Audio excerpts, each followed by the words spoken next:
So you remember the crack epidemic, how they put that mess in our communities. We all know this has came out, that it was a plan to put us in a horrible, horrible position because you remember, all the gains we had from the civil rights movement. We had the family together, everything was going good for the people. And right after the civil rights movement, they did everything they can to break up the black family.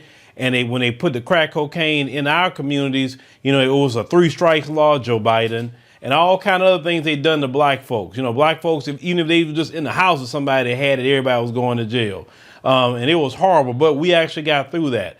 Now you have this opioid, and it's on, them folks' community. But I want you to hear why our brother details how that actually happened. Let's roll that. Did you know that the opioid epidemic was caused by racism? True story. You see, doctors would often underprescribe pain medications to black people because 1, they thought we feel less pain than white people, and 2, that we only wanted the medication to either abuse it or to sell it on the black markets. So they would underprescribe pain medication for us, while overprescribing pain medications to white people because they have been taught to believe white people when they say, I am in pain and I need this for pain. Now that overprescription led to addiction, to which some would either hurt their children or their pets in order to receive medication. And the demand for medication led to an increase in Big Pharma's pockets, which incentivized them to push more opioids. And doctors did just that. They pushed more opioids onto the American people while denying that medication to black people because they thought we were the ones who were abusing it. And that's how medical racism gave birth to the opioid epidemic. One thing that the old people always said is that God do not like ugly. And, all the things they have done to us and what they meant harm for us, it ends up turning right back on them. So when black people are truly in pain for injuries or whatever else, they have been taught that black people don't feel pain. Like how black people don't feel pain. How your skin color affects how you feel pain. Skin color is no different than the color of my clothes right now. It could change, but it's still clothing. It doesn't mean one color is better than the other.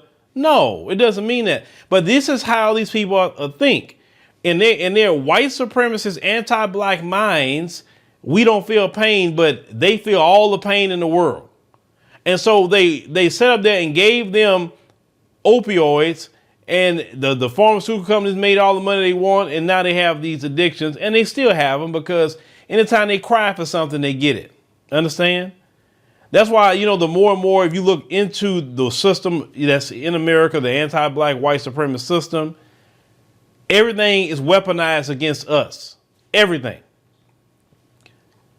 That's why I've said many times before that my patience level with that particular system is getting very low, because when you are exposed to not being in that system and seeing how things can go not being in that system, you can I can really get used to this. You understand? But their issues is their issues and problems. My thing is, if you wouldn't have did this to black people, you wouldn't be going through this. But you notice they don't, it's no mass incarceration of them. You notice that? No mass incarceration. Where's Joe Biden talking about 3 strikes law for them? They're not caught up on no cases at all. The majority of people in prison is still black folks, and it's done by design. And black folks, 14% of the population. How is it they're going to be the majority of the prisoners unless you're targeting them? You're targeting them because it doesn't even make mathematical sense. It doesn't make sense whatsoever. The majority of the population and the majority in prison? Come on now. You're living in an anti-black white supremacist system when you see things like that happen. I saw a video the other day where this one white woman questioned a cop and say, well, black people are only 20% of the population. How is it that 80% of your stops are black and white people are like 60% of the population in this town? It's done by design. But they have to pay for everything they have done to black folk. It's not just the opioids. It's going to be other things that's going to come their way because of the things they have done to black folk. That's why I tell y'all when it comes to reparations, they going to give reparations. They going to, because they going to feel in their mind that that's their way to get out of, the things that's coming their way, not by us, because we ain't got nothing to do with it, but by, God above. Because their world is slowly, coming to an end as they know it, and they feel it. They anxious about it. And we have nothing to do with that. We're not ending anything as black people.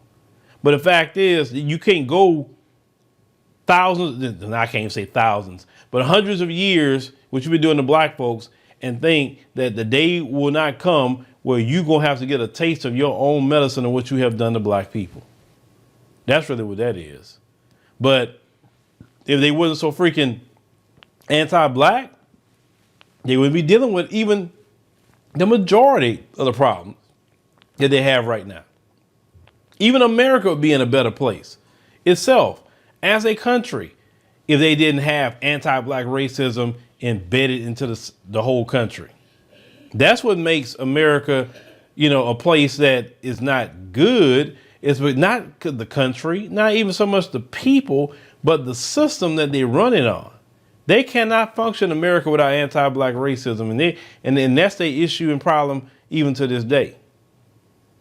But hey, opioids, I never really made too many videos about it because, I'm a firm believer. If it has nothing to do with the black community, I really don't talk about it too much.